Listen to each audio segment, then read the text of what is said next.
సక్సెస్ని నీకు గిఫ్ట్గా ఇస్తాను. కాకపోతే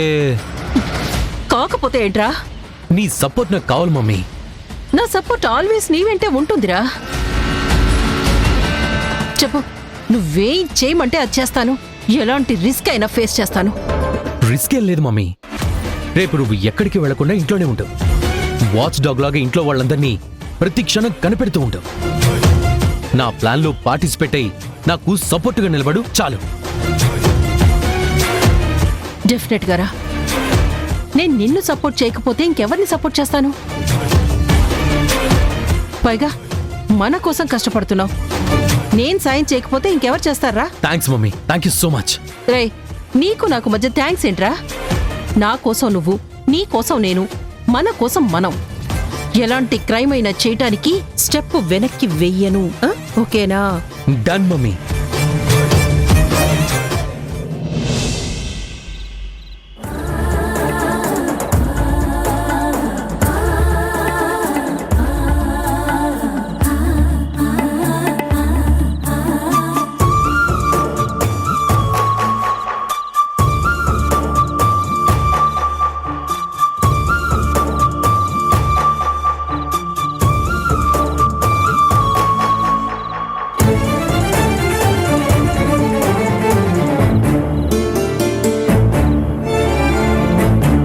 డాడీ, ఆ క్లాత్ తీసేయండి, బ్యాండేజ్ వేస్తాను. ఏంటి, కొత్త కిట్టు కొనుక్కొచ్చావా? అవును డాడీ. ఎందుకురా చిన్న దెబ్బకి ఇంత హడావుడి హంగామా? ఏంటి నాన్న, పెద్ద డాక్టర్ అయ్యుండి గాయం చిన్నదైనా నెగ్లెక్ట్ చేస్తే పెద్దదవుతుందని తెలీదా? మీ అమ్మ కట్టు కట్టింది కదరా. అమ్మేదో చిట్కా వైద్యం చేసింది, అది సరిపోతుందని మీరంటే ఎలా? నేనంటం కాదురా, చిన్నతనంలో మా నాన్న కూడా ఇలానే చేసేవాడు. చిట్కా వైద్యం చిన్న వైద్యం అని తీసి పారేయడం మంచిది కాదు. టర్మరిక్ కూడా యాంటీబయాటికే కదా. ఓహో, అయితే మరి మీరు అంత కష్టపడి ఇంత చదువుకోవడం ఎందుకు? ఇది అనవసరం అంటం లేదు, కానీ దాన్ని తీసి పారేయద్దు అంటున్నాను. ఎందుకు నాన్న, చిన్న విషయంలో మీకు నాకు ఆర్గ్యుమెంట్. తీసేయండి. ఏయ్ తరుణ్, ఇప్పుడు తీసేస్తే మీ అమ్మ చూస్తే బాధపడుతుందేమో. తన వైద్యం మీద నమ్మకం లేక తీసేశానని ఫీల్ అవుతుందేమో. మీ అమ్మ కూడా హట్ అవుతుందేమోరా, అపార్థం చేసుకుంటుందేమో. ఈరోజు ఉండనివరా, రేపు మారుద్దు గాని. అమ్మ బాధపడుతుందనా? ఆ కట్టు అమ్మ కట్టింది కాబట్టి ఉంచుకోవడం ఈయనకి ఇష్టం అయ్యా.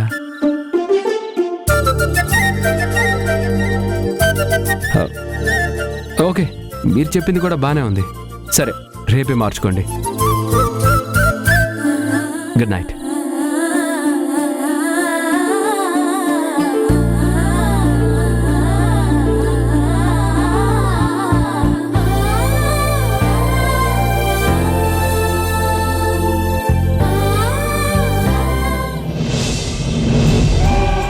నా మీద కోపం నీ మీద వెళ్ళబుచ్చారా ఈ మందా? అసలు జరిగిందేంటో తెలుసుకోకుండా ఎందుకు ఏది తోస్తే అది మాట్లాడేస్తావు? నా కాలికి తగిలిన దెబ్బకి వాళ్ళకి ఎలాంటి సంబంధం లేదు. గుణలో ఇంత మార్పు ఇంత సడన్గా నేను ఊహించలేదు. మీరెవరూ ఇంట్లో లేకపోవడం వల్ల తనే నాకు ఫస్ట్ ఎయిడ్ చేసింది.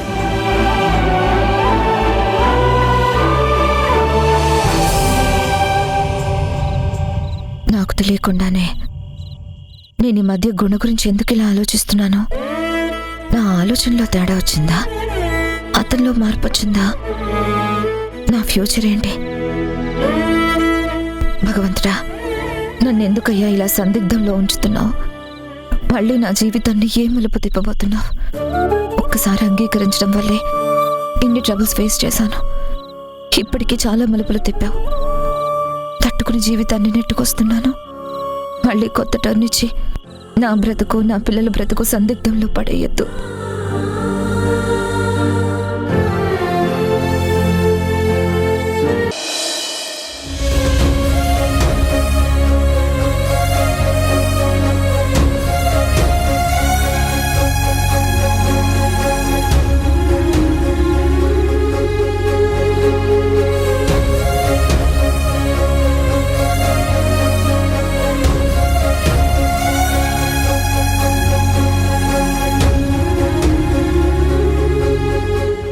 తీసుకోనని ఆయన అన్నాడు.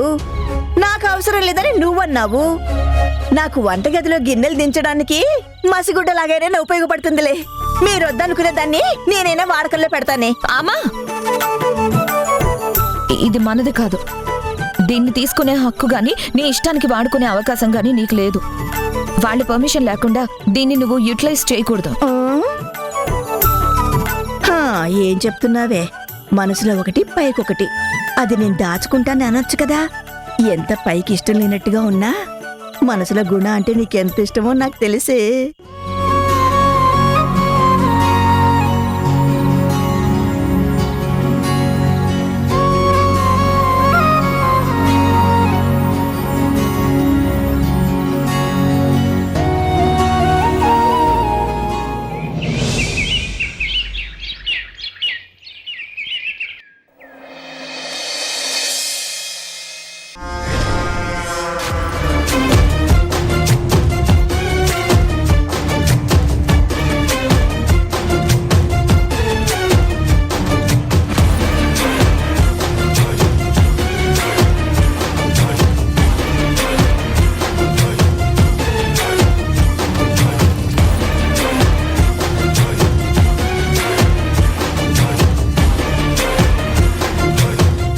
మార్నింగ్ మధు.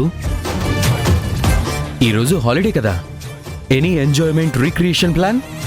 ఎక్కడికైనా వెళ్తున్నావా? హలో, నీ పని నువ్వు చూసుకుంటూ నీ దారిన నువ్వు వెళ్ళడం బెటర్. అందరి గురించి ఆరాలు తీసే పని మానుకుంటే మంచిది. నా హాలిడే ప్లాన్ గురించి నీకెందుకు చెప్పు? క్యాజువల్ గా అడిగా, ఎందుకంత సీరియస్? క్యాజువల్ గానైనా నా గురించి నీకు అనవసరం. నా విషయంలో తల దూరిస్తే వాచిపోతుంది, జాగ్రత్త. హాయ్ మధు.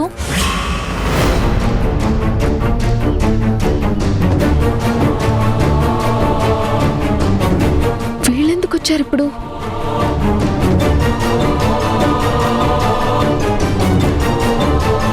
ఏంటి హాయ్ అంటే రెస్పాన్స్ ఇవ్వవు? ఎందుకొచ్చారని మనసులో తిట్టుకుంటున్నావా? నో, అలాంటిదేం లేదు. హాయ్. హాయ్. ఏంటి మధు మొహం అలా పెట్టావు? మేం రావడం ఇష్టం లేదా ఏంటి? మీరొస్తే నాకెందుకు ఇష్టం ఉండదే? కూర్చోండి. Hi aunty. హాయ్ అమ్మమ్మ, ఎలా ఉన్నారు? మేం బాగానే ఉన్నామమ్మా, మీరెలా ఉన్నారు? బాగున్నాం. వీళ్ళొచ్చారు, మళ్ళీ ఏమైనా సీన్ క్రియేట్ చేయరు కదా. Hello doctor sir. హాయ్. ఏంటే, ఏమైనా పని మీద వచ్చారా? పనేం లేదే, ఊరికే అలా వెళ్తూ నువ్వు ఇక్కడ ఉన్నావు కదా అని పలకరిద్దామని వచ్చాం. ఆంటీ, మీరు ఏ ఇయర్లో పుట్టారు?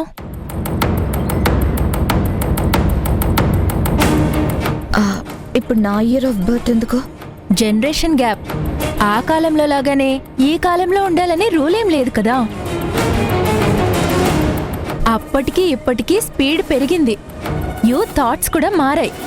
మీ కాలంలాగా కొంగు ముడుచుకుంటూ తల వంచుకుంటూ కాలేజ్కి ఇంటికి మాత్రమే పరిమితమై ఉండాలని మధుకేమైనా కండిషన్స్ పెట్టారా?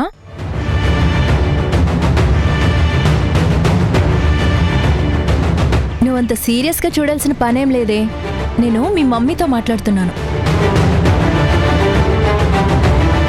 నేను కండిషన్స్ పెట్టానని మధు చెప్పిందా? నో, తనేం చెప్పలేదు ఆంటీ. నాకే ఎందుకో అలా అనిపించి మిమ్మల్ని కొంచెం దానికి ఫ్రీడమ్ ఇవ్వచ్చు కదా అని అడగాలనిపించింది.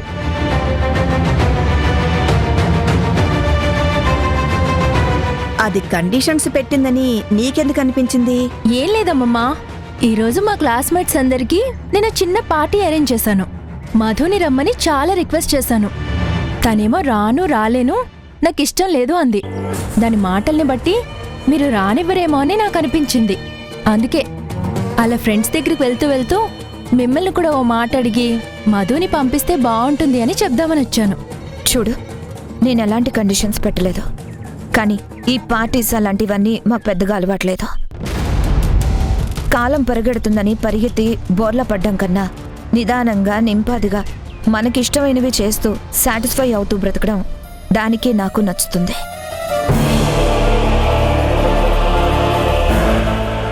లేదమ్మా. జననికి మధు అంటే ప్రాణం. ఉత్త ప్రాణం కాదు, పంచ ప్రాణాలు తన మీదనే పెట్టుకొని బతుకుతోంది. తన కనుసన్నలు దాటి కాలు బయట పెడితే ఏం తప్పు చేస్తుందో ఏమో తన కూతురు అన్న భయం.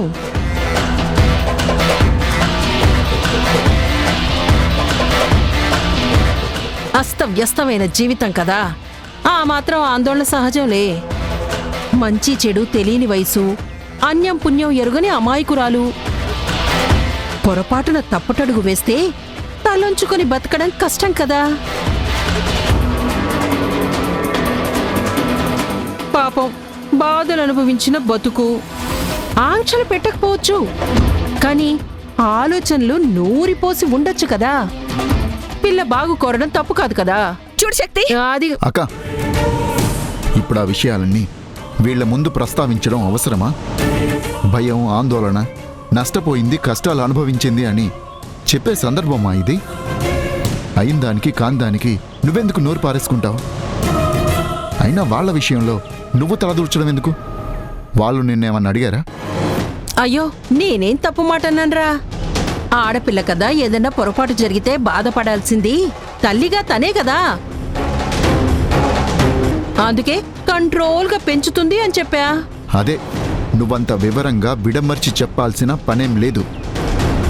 మధు విషయం తల్లిగా తను మాట్లాడుతుంది కదా.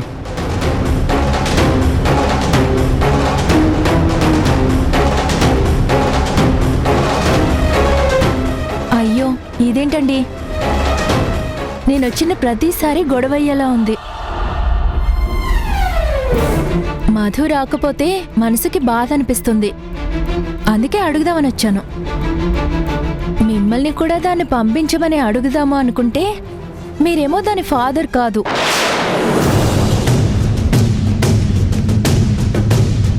అందుకే మిమ్మల్ని అడగలేక ఆంటీని అడుగుతున్నాను.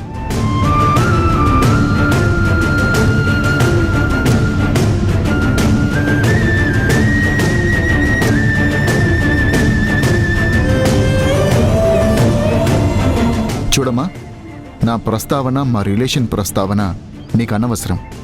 జనని మీద గౌరవం ఉంది, మధు మీద అభిమానం ఉంది. నాకిష్టం లేదని తనే అంది కదా. తన అభిప్రాయానికి జననికి ఏం సంబంధం? మీరు నన్ను మధు ఫాదర్ అనుకోకపోయినా తను నన్ను ఫాదర్గానే ఫీల్ అవుతుంది. తనకి పార్టీకి వెళ్ళాలని మనసులో ఉంటే ఇప్పుడు ఈ ఇంట్లో ఉంటుంది కాబట్టి ఈ ఇంటి పెద్దగా నాకెలాంటి అబ్జెక్షన్ లేదు.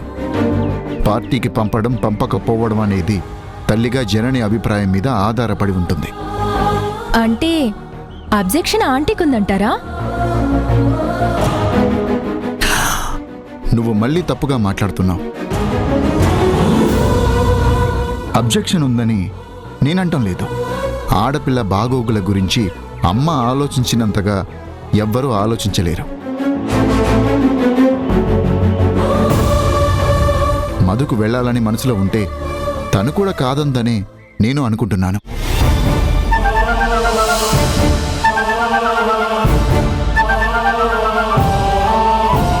ప్లీజ్ ఆంటీ, మధు పార్టీకి రావడానికి పర్మిషన్ ఇవ్వండి.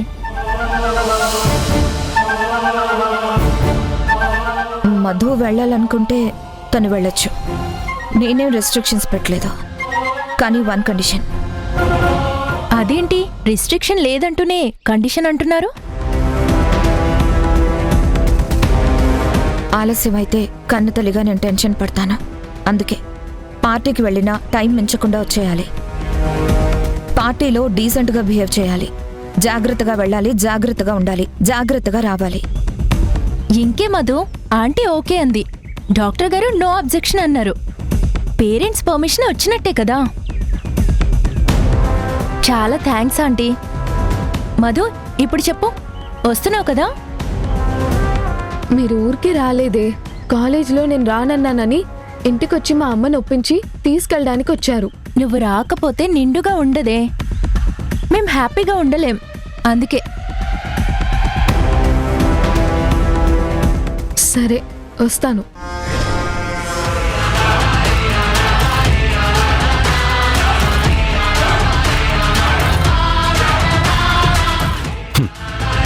మాకు కావాల్సింది కూడా అదే.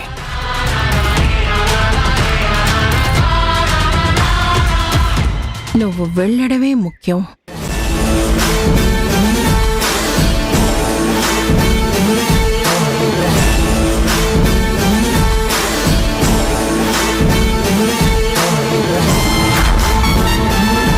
Aunty, if you don't mind, మీరు ఒప్పుకుంటారో లేదో, అది వస్తుందో రాదో అన్న టెన్షన్తో కాస్త స్ట్రెస్ ఫీల్ అయ్యాను. నేను కాఫీ లవర్ని. మీరు ఒక కప్పు కాఫీ ఇస్తే రిలాక్స్ అయ్యి హ్యాపీగా వెళ్తాను. పైగా మీరు కాఫీ బాగా పెడతారని మధు చెప్పినప్పుడు విన్నాను. కాఫీనే కదా, దానికేం భాగ్యం, నేను పెట్టుకొస్తాలే. మీరు కాదమ్మమ్మా, ఆంటీ చేతి కాఫీనే. సరే. జనని, నాకు కూడా.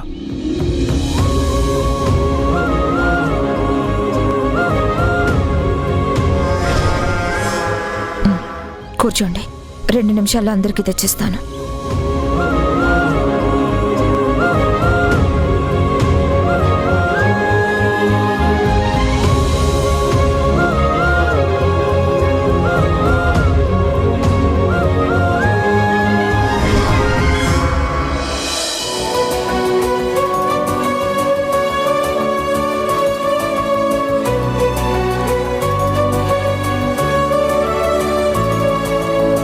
అమ్మా, మధు, మొత్తానికి మీ కాలేజ్లో నేను ఒక స్ట్రిక్ట్ మదర్నని ఎస్టాబ్లిష్ చేశావన్నమాట. తలెత్తద్దు, అటు చూడొద్దు, తల తిప్పి చూడొద్దు, నవ్వుతూ మాట్లాడొద్దు, సరదాగా ఉండొద్దు, అతిగా ఫ్రెండ్షిప్ చేయొద్దు అని నేను చెప్పినట్టు అందరికీ అర్థమయ్యేలా చెప్పావా? మమ్మల్ని ఎక్కడికి బయటికి పంపించదు, గంప కింద కోడి పిల్లలాగా చూస్తుందని కూడా చెప్పావా? అయ్యో ఏంటమ్మా, నేను నీ గురించి అలా ఎందుకు చెప్తానమ్మా? నువ్వు అన్న దాంట్లో ఏ ఒక్క మాట వాళ్లతో నేను చెప్పలేదమ్మా. ఆ రమ్య నిన్న పార్టీకి రావే అంటే నాకే ఇష్టం లేదని చెప్పాను, కానీ నువ్వు పంపించేవని చెప్పలేదమ్మా. అవునా? నీకే ఇష్టం లేదని చెప్పావా? అవునమ్మా, ప్రామిస్. మరి అదెందుకే నా పుట్టు పూర్వోత్తరాల గురించి, ఇయర్ ఆఫ్ బర్త్ గురించి అడిగింది? అదో మెంటల్దమ్మా, అదెప్పుడు ఏం మాట్లాడుతుందో తెలీదు. ఎలా అయినా నన్ను పార్టీకి రప్పించాలని వాళ్ళ ప్లాను. నేనంటే మా క్లాస్మేట్స్ అందరికీ చాలా ఇష్టమమ్మా, ఎందుకంటే క్లాస్ ఫస్ట్ కదా. మరి అంత ఇష్టపడే వాళ్ళు పార్టీకి పిలిస్తే ఎందుకు వెళ్ళనన్నావు? ఏమో అమ్మా, నాకు వెళ్ళాలనిపించలేదు. నిజం చెప్పు, నేనేమన్నా అంటానని అనుకుంటున్నానని కూడా ఫీల్ అయ్యావు కదా? అయ్యో లేదమ్మా. నువ్వు నా దగ్గర ఏమి దాయవని నాకు తెలుసు. ఏదో నిన్ను ఉడికిద్దామని అలా అన్నాను. ఎందుకే అలా ఫీల్ అవుతున్నావు? నా బంగారు కొండవి, నీ గురించి నాకు తెలీదా? బిడ్డ మనసేంటో ఆలోచనేంటో అమ్మకు తెలీదా? సరదాగా నువ్వేమంటావో అని అన్నాను. నేను నిజంగా అలా చెప్పానని నువ్వు అనుకుంటున్నావేమో అని చాలా భయపడ్డానమ్మా. అమ్మ దగ్గర భయపడ్డం ఎందుకు? మనసులో ఏమున్నా అమ్మకే కదా, అమ్మ దగ్గర మాత్రమే కదా మనసు వైపు చెప్పుకునేది. తోటి వాళ్ళంతా సరదాగా పార్టీ చేసుకుంటుంటే అందరితో పాటు నా బిడ్డ కూడా నవ్వుతూ కలివిడిగా కలిసిమెలిసి ఉండాలని నేను మాత్రం అనుకోనా? మనసులో మరేం ఆలోచన పెట్టుకోకుండా సరదాగా ఎంజాయ్ చేసిరా. థ్యాంక్స్ అమ్మా. చూడు, నైట్ 10 నువ్వు ఇంట్లో ఉండాలి. నేను ఎప్పుడు ఫోన్ చేస్తే అప్పుడు ఫోన్ లిఫ్ట్ చేసి ఆన్సర్ చేయాలి. డీసెంట్గా బిహేవ్ చేయాలి, డిగ్నిటీగా ఉండాలి. ఎవరైనా ఏదైనా సరదాగా అంటే సీరియస్గా తీసుకోకు, జగడాలు పెట్టుకోకు, జాగ్రత్తగా ఉండాలి. అలాగే అమ్మా. నిన్ను ఆట పెట్టించడానికి వాళ్ళు అలా చెయ్యి, ఇలా చెయ్యి, అది తిను, ఇది తిను, ఇది తాగు, అది తాగు అంటారు. నువ్వు మాత్రం జాగ్రత్త, ఓకేనా?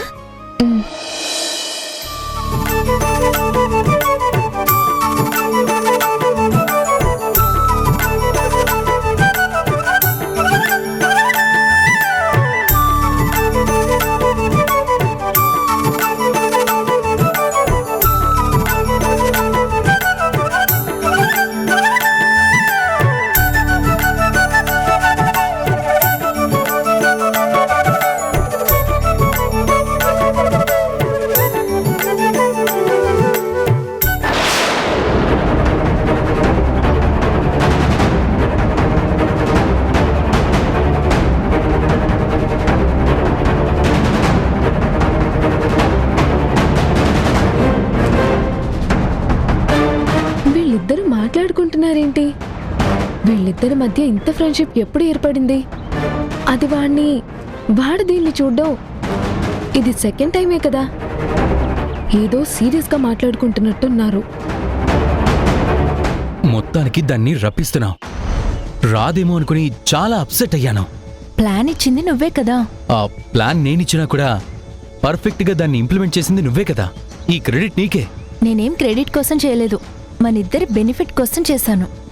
పార్టీ ముగిసేలోపు ఆ జింక పిల్లకి ఉచ్చు వెయ్యాలి, ఊపిరి ఆడకుండా చెయ్యాలి. అప్పుడే మనం సక్సెస్ అయినట్టు. రప్పించడం వరకు నా బాధ్యత బాబు. అక్కడ ప్లాన్ ఇంప్లిమెంటేషన్ అంతా నీదే. అలా అంటే కుదరదు. ఇద్దరం కలిసి టార్గెట్ రీచ్ అవ్వాలి. అలాగే బాబు.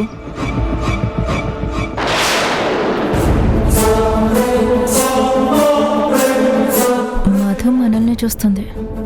దానికి మన మీద డౌట్ వచ్చిందేమో అనిపిస్తుంది. డౌట్ వస్తే అలర్ట్గా ఉంటుంది. అది అసలే ఇంటెలిజెంట్.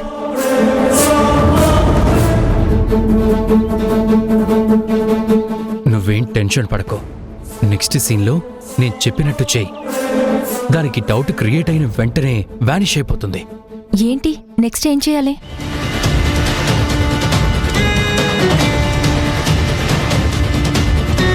సరేనా? ఓకే, అలాగే. నీకు అసలు బుద్ధుందా? నా ఫ్రెండ్స్ నా ఇంటికి వస్తే వాళ్ళని అవమానిస్తావా? ఎవరితో ఎలా బిహేవ్ చేయాలో కూడా తెలీదా? Idiot, idiot, idiot, idiot. నీ మంచి కోరిన నా కొడుకుని నా కళ్ళ ముందే కొడతావా? నిన్ను అక్క అక్క